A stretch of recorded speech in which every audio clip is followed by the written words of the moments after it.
നമസ്കാരം. ഇന്ന് ഞാൻ കണ്ടകശനി എന്താണെന്ന് പറയുന്നു.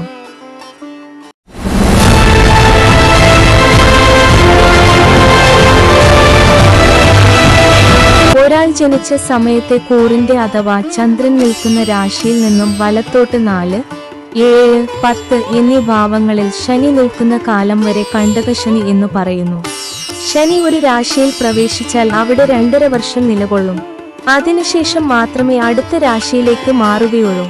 ഉദാഹരണത്തിന് ജന്മക്കൂർ അഥവാ ചന്ദ്രൻ നിൽക്കുന്ന രാശി മകരമാണെങ്കിൽ അതിന്റെ 4-ാം ഭാവമായ മേടം രാശിയിൽ ശനി നിൽക്കുന്ന കാലം വരെ.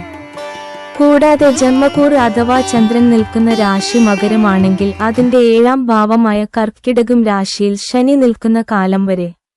കൂടാതെ ജന്മക്കൂർ അഥവാ ചന്ദ്രൻ നിൽക്കുന്ന രാശി മകരമാണെങ്കിൽ അതിന്റെ 10-ാം ഭാവമായ തുലാം രാശിയിൽ ശനി നിൽക്കുന്ന കാലം വരെ കണ്ടകശനി എന്നു പറയുന്നു.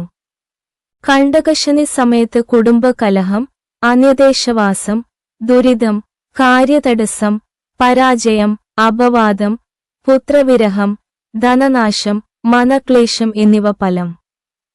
Please subscribe to the channel. Watch and ലേ ഒരു ജ്യോതിഷം ചാനൽ.